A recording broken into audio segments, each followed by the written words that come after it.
Good afternoon, everyone. Welcome back to Sense for Thought. I'm Mo, and today I'm asking a question no one asked before. Does Tom Ford London smell like London?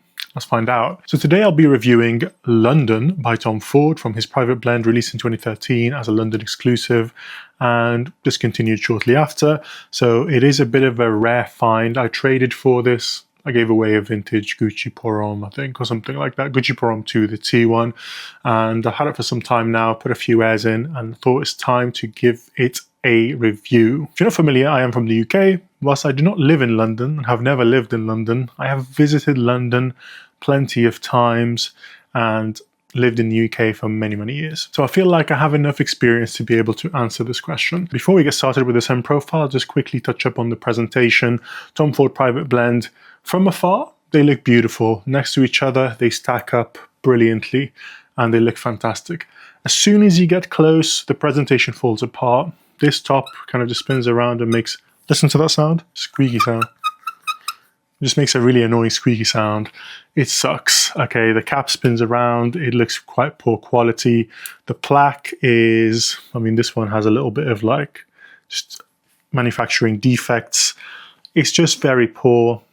The glass scratches very easily. It is see-through, which is nice to see the amount. And it does look posh from afar. The labeling sucks. It's just a sticker that they've thrown on there. And overall, it's just very poor quality for the price.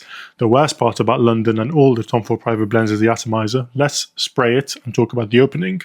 So I've got the dry done here. I'll spray a few here. Atomizer absolutely sucks. Really feels cheap and crappy for what you pay for. So what does London smell like? So the opening is quite different to the dry down, and the opening is what makes people think this is a stinky one. And I do agree. It is a stinky one, but it is as stinky as Tom Ford can be, which is a designer house after all. So what does the opening smell like? The one thing that catches you straight away when you spray this, and especially when you spray the when you smell the atomizer, is a strong cumin note. And this cumin note is up there with the most strong cumins. So stuff like Amouage, Overture Man, Fate Man, that kind of cumin. And it is quite potent. And the cumin is backed up by the saffron thing, which makes it even more dense and kind of sticky, which makes it even more stinky, if you like. But once the cumin settles down and you kind of get over that, the perfume really does start to show its beauty and intricacies and other notes. And there is a beautiful perfume here that does not stink at all, actually, in my opinion, once you get past that first harsh opening. So underneath the cumin, there is plenty of other spices giving it nice warmth. So you have a bit of cinnamon, clove, cardamom, those kind of spices. And there is something sweet. The thing about Tom Ford is that they all have a sweet ambery base, like an Amber Absolute, and then he kind of uses that and borrows that for stuff like this one, London, Tobacco Oud, etc. So it does have that kind of mass appealing, sweet ambery base with some labdanum and some vanilla.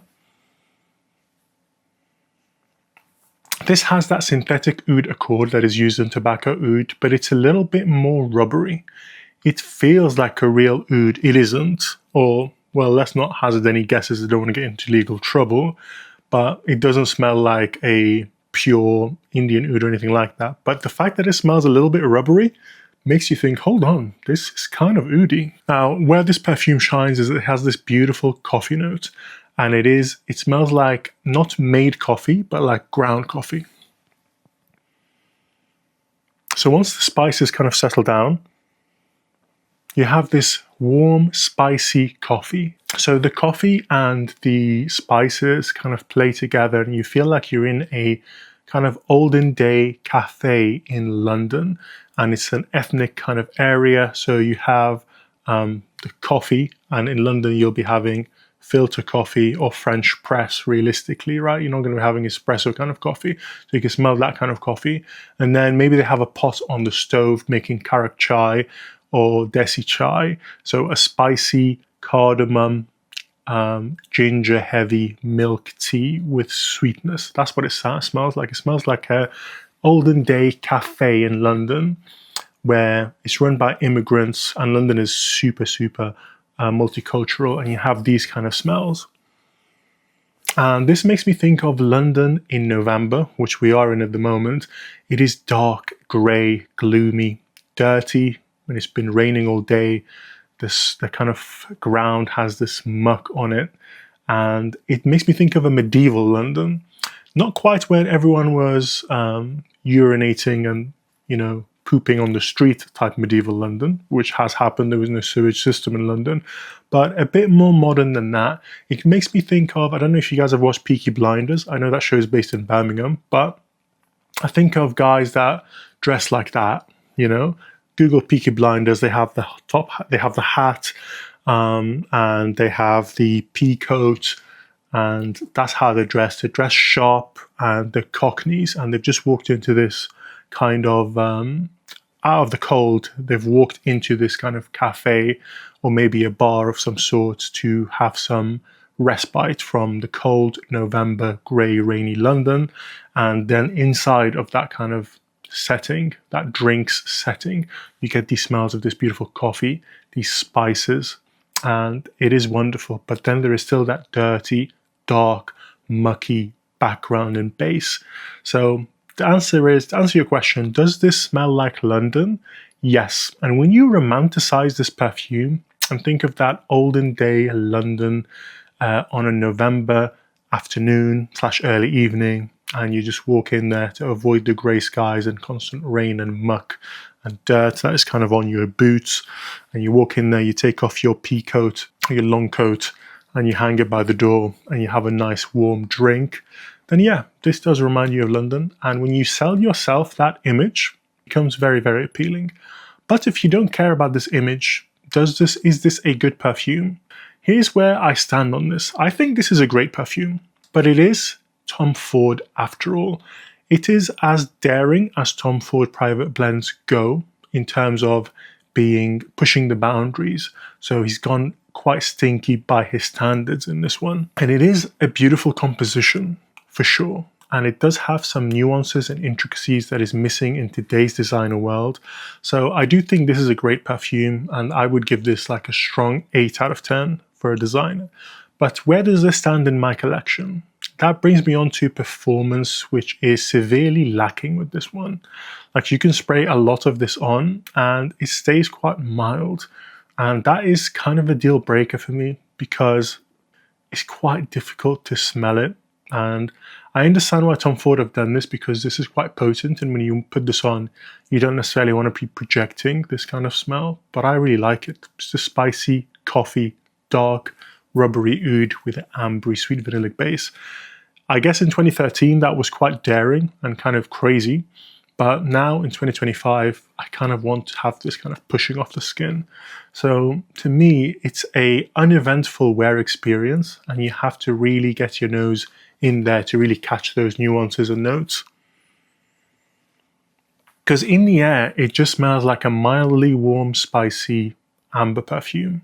And to be honest with you, I much prefer a spicy amber from Andy Tower, like Accord de Dessert or Leather des Américains.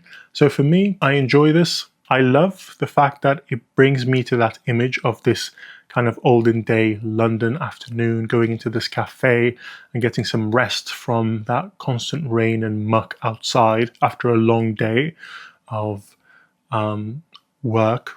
I guess I think of a Cockney gangster, so that work could be extortion, running a gambling business, etc. But that's the image that it does for me, that brings to my mind. But as a perfume, if you remove the imagery from it, whilst it is great, I prefer Amber Absolute and I prefer Tobacco Oud. They just edge this one, and they kind of give the same dark, moody, but pleasant and super wearable with a sweet base kind of experience. So I think I will be moving this one on, despite the imagery that it carries, because after all, I think there's a few other things that do what this does a little bit better. And if you want a more stinky yet Western perfume, I highly, highly recommend Guerlain Bois Mysterio instead, or even Dior Leather Oud. I know both are discontinued, but so is this one. And if you're shopping for a discontinued frag and you're spending the big bucks, I think those two do that stinky, kind of spicy, westernized oud kind of perfume a little bit better, with bags of performance and They're just a little bit more interesting and a better wear experience than this one. But I'm very glad to have had the opportunity to own this and wear it. But I think it is time for London to move on. Do you have any experience with London? What do you think of those Western stinky perfumes where they try so hard, but they just can't? Like, they just have to be elegant. Like, it's still a Tom Ford or still a Guerlain or still a Dior. No matter how stinky they try and make them, they exercise restraint. Do you like those, or do you like to go all out, War and Peace 3 by Orige Ladori, that kind of frag? Let me know in the comments down below. Thank you very much for watching, and I'll see you next time.